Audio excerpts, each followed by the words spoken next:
భగవంతుడు ఉన్నాడా? ఇదిగో proof. Why to believe in God. అసలు భగవంతుడు ఉన్నాడా? అయితే మనకి ఎందుకు కనిపించడు? ఈ చరాచర జగత్తులో సృష్టి చేసేది ఆయనే కదా, లయం చేసేది ఆయనే కదా. మరి పుట్టిన దగ్గర నుంచి మనిషి చనిపోయేంత వరకు కూడా ఎన్నో కష్టాలు అనుభవిస్తూ ఉంటాడు, సుఖాలు అనుభవిస్తూ ఉంటాడు.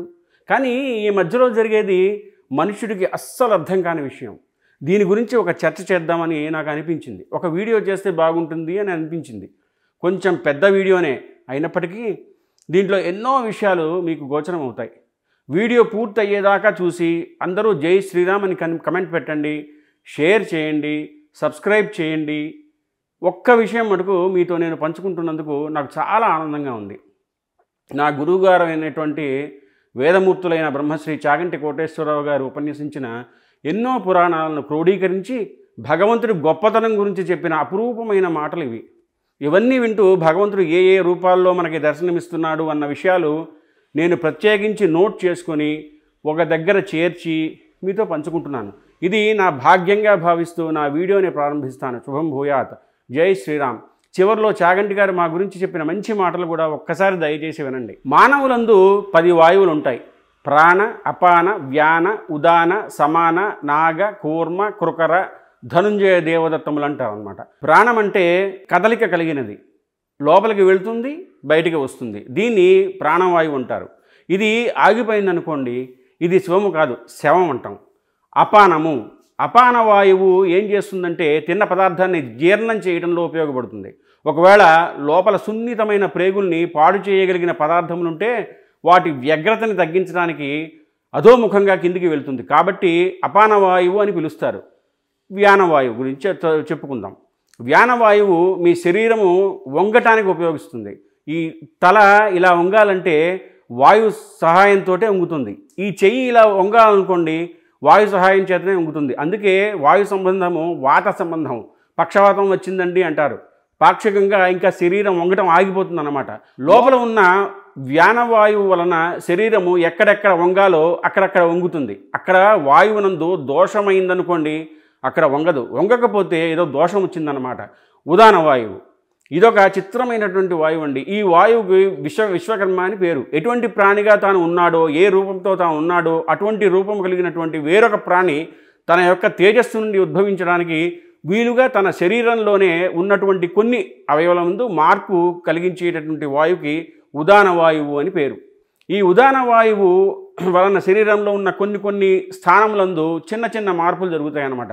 అప్పుడు గర్భధారణ జరిగి ప్రత్యుత్పత్తి జరుగుతుంది. మనిషికి మనిషి, కుక్కకి కుక్క, పిల్లికి పిల్లి అలా పుడతాయి. కాబట్టి ఇప్పుడు ఉదానము అన్న పేరుతో సృష్టి జరుగుతుంది. సమాన వాయువు, సమాన రూపంలో ఒక వాయువు ఉంటుంది లోపల. మీరు అన్నం తినేసి పడుకున్నారు. పడుకుంటే ఇన్ని వెంట్రుకలు ఉన్నాయి నా తల మీద. ఇందులో ఒకే ఒక్క చోట వెంట్రుకలు పెరిగాయి అనుకోండి, మిగిలిన వెంట్రుకలు పెరగటం మానేశాయి అనుకోండి. అప్పుడు నాకు ఇటుపక్క నుంచి ఒక జట మొలిచినట్టు ఉంటుంది. తెల్లవారి లేచి మిల్లీమీటర్తో కొలిస్తే తల మీద వెంట్రుకలన్నీ సమానంగా పెరుగుతాయి. నా పెరుగుదల యందు చేతులు సమానంగా పెరుగుతాయి, వేళ్ళు సమానంగా పెరుగుతాయి, గోళ్ళు సమానంగా పెరుగుతాయి, కాళ్ళు సమానంగా పెరుగుతాయి. ఒక కాలు పెరిగి ఇంకొక కాలు పెరగకపోతే సరి అయిన నడక కుదురుతుందా? చేతులు సమానంగా పెరుగుతాయి. ఎవరు పెంచుతున్నారు దీన్ని? శంకరాజ్ఞ ప్రకారము వాయువే సమాన వాయువు రూపంలో ఉండి సమానంగా శరీరాన్ని పెంచుతోంది. నాగవాయువు తినవలసిన పదార్థం కన్నా ఎక్కువ తినేస్తే జీర్ణం చేయడం కష్టం, లోపల గాలి తిరగదు. కాబట్టి అంత తినకు అని త్రేణుపు వస్తుందన్నమాట లోపల నుంచి గాలి రూపంలో. త్రేణుపు రూపంలో చెప్తాడు ఇక తినవద్దు అని. దీనికి నాగము అని పేరు. కూర్మవాయువు, కూర్మమన్న వాయువు శరీరంలో మిగిలిన వాయువు వల్ల కొద్దిగా స్తబ్దుగా ఉండటానికి వీల్లేదు. ఈ వాయువు చాలా అలర్ట్గా ఉంటుందండి. ఎక్కడుంటుంది? కనురెప్పని ఆశ్రయించి ఉంటుంది. కంటి దగ్గరికి ఒక పురుగు వచ్చిందనుకోండి, వెంటనే కనురెప్ప పడిపోవాలి. కనురెప్ప మెల్లిగా వేసుకోను, గట్టిగా వేసుకుంటాను అంటే ఇబ్బంది పడతాం. అందువల్ల కనురెప్ప పడ్డ యందు కూర్మవాయువు ఉంటుంది. శరీరం అంతటా కాంతి రూపంలో కూర్మవాయువు ఉంటుంది. అందుకే కూర్మవాయువు ముందర వెళ్ళిపోతుంది. మృత్యువు వచ్చే ముందు ఆయనకి ప్రేతకళ వచ్చేసిందండి అంటారు. మెరుపులా వస్తుంది అంటే కూర్మవాయువు వెళ్ళిపోయింది అని అర్థం. కూర్మము శాంతి రూపంలో ఉంటుంది. కృకర వాయువు గురించి చెప్పుకుందాం.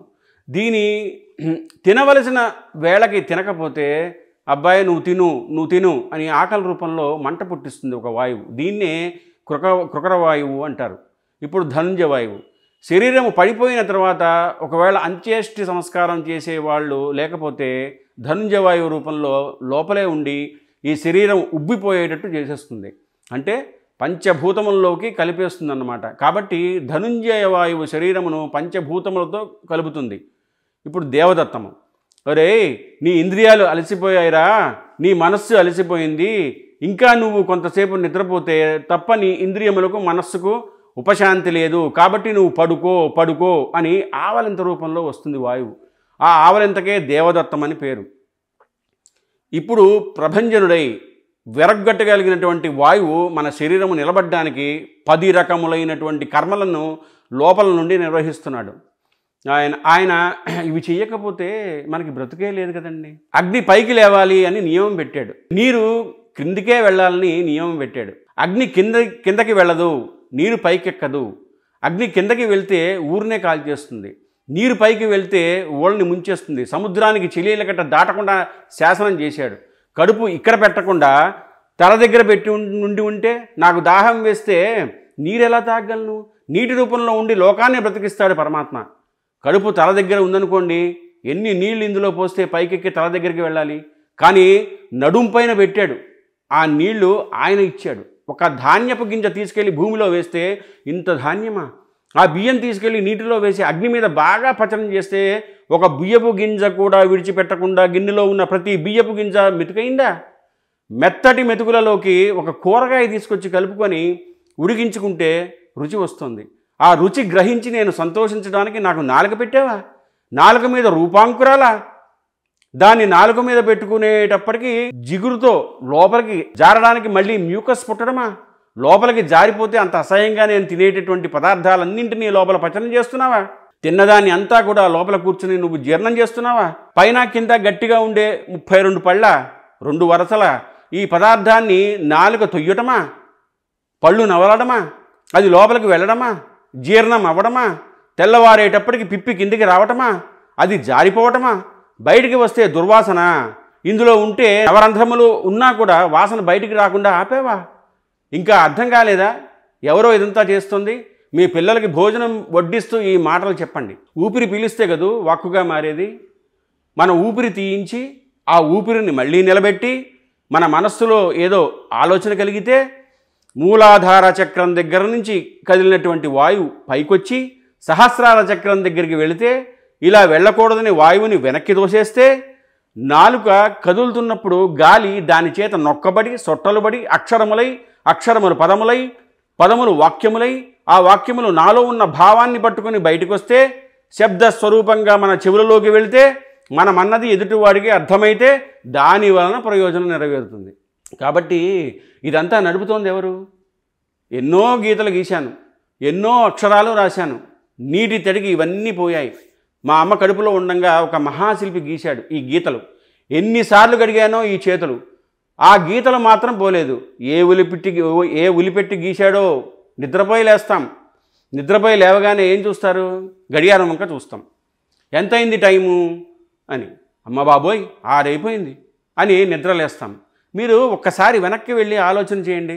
రాత్రి 11 గంటలకు పడుకున్నాను, 6 గంటల వరకు నాకు ఈ చరాచర జగత్తులో ఏ సంబంధము లేదు. ఒక శవం ఎలా పోతుందో నేను అలా పడిపోయి ఉన్నాను. ఈ 6 గంటల సమయంలో ఈ జగత్తునందు ఏ మార్పు జరిగిందో, నా ఇంట్లోకే ఏ దొంగైనా వచ్చి ఏమైనా పట్టుకుపోయాడో కూడా నాకు తెలియదు. కానీ ఏమీ తెలియని స్థితిలో ఉన్నటువంటి నేనని చెబుతున్న ఈ దేహము ఉండాలంటే కొన్ని ఉండాలన్నది మాత్రం నాకు తెలుసు. మనం సుషుప్తిలో ఉండగా లోపల జీర్ణం జరుగుతూ ఉండాలి, అవునా కదా? ఊపిరి పీలుస్తూ ఉండాలి, వదిలిపెడుతూ ఉండాలి. అసలు నేనైతే చేయలేదు. కాబట్టి రాత్రి నిద్రపోతున్నప్పుడు వేరొకడెవడో శాసనం చేసి ఊపిరి తీయించి వదిలిపెడుతున్నాడు. వాడు లోపల కాపు కాసి ఉన్నాడనమాట. అయ్యయ్యో నిద్రపోయాడండి, ఆయన నిద్రపోవడం వల్ల ప్రమాదం వచ్చి గుండె ఆగిపోయింది అని ఎవరైనా అంటారా అండి? మీరు నిద్రపోవచ్చు, కానీ గుండె మాత్రం కొట్టుకుంటూనే ఉండాలండోయ్. మీరు నిద్రపోవచ్చు, ఊపిరితిత్తులు పనిచేస్తూనే ఉండాలి. మీరు నిద్రపోవచ్చు, మీ నాడీ మండలం పనిచేస్తూ ఉండాలి. అలా చేస్తోంది అంటే చేయిస్తున్నవాడు ఒకడు ఉన్నాడు. ఉన్నాడా లేడా? మీరు హాయిగా నిద్రపోతే మీ కంటికి మళ్ళీ బలం ఇచ్చేస్తున్నాడు, ముక్కుకి బలం ఇచ్చేస్తున్నాడు, నాలుగుకి బలం ఇచ్చేశాడు, లేచి ఉత్సాహంగా మళ్ళీ తిరిగేస్తున్నారు. ఇప్పుడు మీరు ఈశ్వరుణ్ణి స్మరించడానికి మీకేమిటి కష్టం? ఏమి ఆశ్చర్యం ఈశ్వర?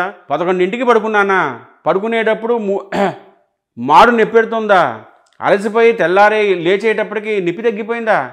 కళ్ళల్లో పడిన ధూళి ఏదైతే ఉందో కళములన్నిటినీ పుసులుగా మార్చేసావా మెత్తగా? మళ్ళీ కంటి మధ్యలో ఉంటే తీసుకోలేనని ఈ చివర ఉన్న కొలుకుల్లోకి తీసుకొచ్చి పెట్టావా? నువ్వే నీటి రూపంలో ఉండి నాకు మళ్ళీ ప్రక్షాళన చేయడానికి అవకాశం ఇచ్చావా? వాయు రూపంలో ఉండి నాకు అందావా? నా ఇంద్రియముల బడలక తీర్చావా? రాత్రి నేను పడుకుంటే నాకు ఊపిరి తీసి కాపాడావా? ఇన్ని ఉపకారాలు చేస్తున్నావా?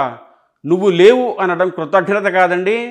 కృతజ్ఞత లేని వాడిని భగవంతుడు ఎప్పుడూ క్షమించడు.